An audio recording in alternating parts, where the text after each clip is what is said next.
Welcome to The Explainer. Today, we're exploring a deeply fascinating concept from the living, breathing planet of Yaenddarr. Now, in most worlds, death is pretty much the end of the line, right? It's a final verdict. But on Yaenddarr, death is actually an incredibly highly structured sorting mechanism. The planet literally processes dead souls to maintain its cosmic ecology. We're going to look at the mechanics, the hidden dangers, and the really extraordinary reasons why Yaenddarr meticulously manages the afterlife. Okay, let's dive into this. Here's our roadmap for today.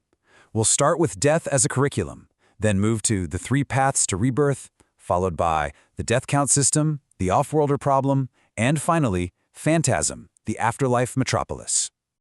So, Section 1, Death as a Curriculum, or a Planetary Contract. On Yaenddarr, this system completely reframes our entire understanding of mortality. You see, death isn't a random accident here, and it's definitely not a permanent punishment. It's a highly structured sorting mechanism. When someone dies, the path their soul takes is dictated by some very strict variables. It depends entirely on things like how they died, what happened to their physical body, their cultural alignment, and crucially, their proximity to either water or fire. It's basically a planetary contract designed to process the trauma of living with the ultimate goal of eventually returning the soul back to the world. Moving right along to Section 2, 3 paths to rebirth, the actual mechanics of resurrection.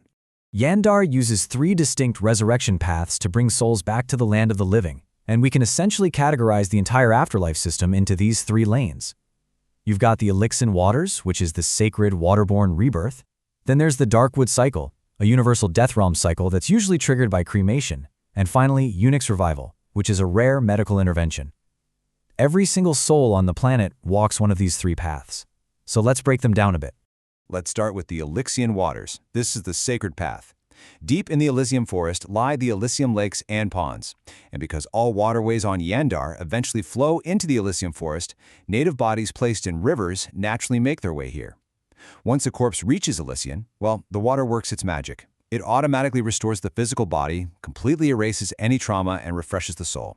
It triggers an automatic resurrection, actually ejecting the revived bodies through underwater tunnels right back into rivers and forest streams. And because it's just so sacred, the whole area is heavily guarded by merfolk, river nymphs, and fae. It is a completely seamless, natural return to life, assuming, of course, the body wasn't incinerated. Now, on the completely opposite end of the spectrum, we have Unix revival. The Unix are magical beings, basically natural healers and emergency responders. But this path is essentially just a medical body restart. It's not true soul retrieval. Most Unix can only heal surface wounds. Only a really tiny fraction of them, Tier 2 Unix, can actually restart a heart or revive a fresh decapitation. And they mostly work in places with constant combat deaths, like the Cosmosis Coliseum. True resurrection, where you anchor a soul from the death realm back into a body, is the master path. Across the entire planet, there are literally only 3 mythic Unix alive who can pull that off. So for the average citizen, this path is really just a quick emergency restart. But what happens to the vast majority of souls who don't get a VIP water rebirth or a magical medic? Well, that brings us to Section 3, the death count system, and how the planet is tracking the soul. Get this, Yaenddarr actually tracks how many times you've died. If you're cremated, your soul enters this progression system. Your very first death sends you straight to Darkwood. Deaths 2 through 5 push you into Deadwood, and if you've died 6 or more times, you get fast-tracked right to Fantasm. It's quite literally a progression system for the afterlife. The absolute key takeaway here is that being sent to the Darkwood is not a punishment. The off-worlders who live on Yaenddarr are often terrified of it, but it's actually just the first lesson in this massive curriculum. Each realm teaches the soul something absolutely vital. Darkwood teaches you to process fear. Deadwood teaches acceptance, and Fantasm teaches resolution. The planet is slowly methodically purifying the soul with every single cycle, stripping away the agony of death so you can return safely. But why is this specific purification process so absolutely critical? We need to look at Section 4, the off-worlder problem, and why this is actually about planetary survival. There is a massive, stark contrast in how bodies are treated on this planet. Native bodies get total VIP treatment. They're placed in rivers, whisked away to the Elixian waters for a quick rebirth, or if they happen to be cremated, they get to skip the line straight to Fantasm. But off-worlder bodies, they face mandatory cremation. Every single region has a public incinerator to ensure off-worlders are burned and sent directly to Darkwood. Natives are never placed in those incinerators, and off-worlders are absolutely never, ever placed in the water. So what's with this massive divide? To understand why, we have to define a very specific, very dangerous threat called a shadow. Whenever a resurrection happens, it creates a byproduct called ixor. This ixor pools into these things called inkwells, and from these wells, shadows are born. A shadow is literally the living, physical embodiment of the trauma of death. So here is the real game changer.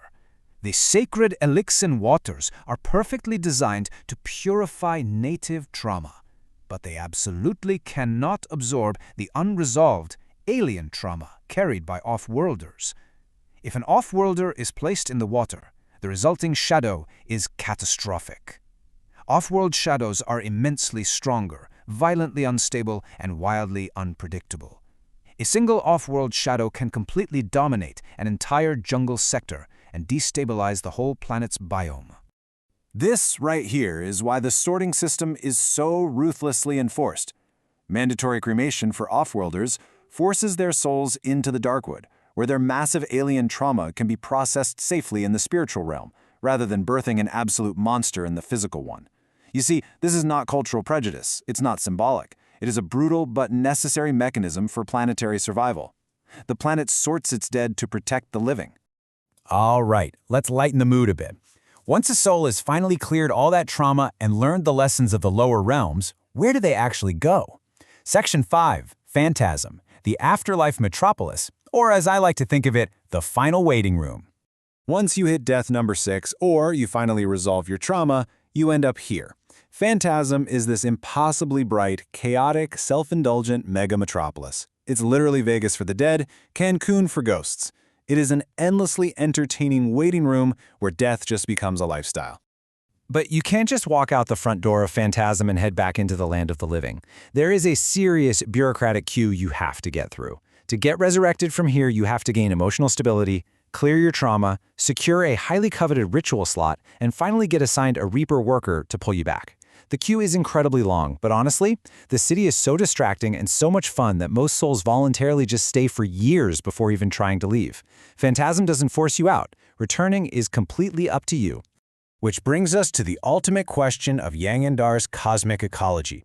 Imagine the planet has sorted you, processed your trauma, and taught you the whole curriculum of death. You've made it to the neon lights of Fantasm. Put yourself in this incredible universe for a second. When your Reaper worker finally calls your name at the front of that queue, are you going back to the struggles of the living? Or are you going to stay in the afterlife forever? Something to think about. Thanks so much for joining me on this explainer, and I'll catch you in the next one.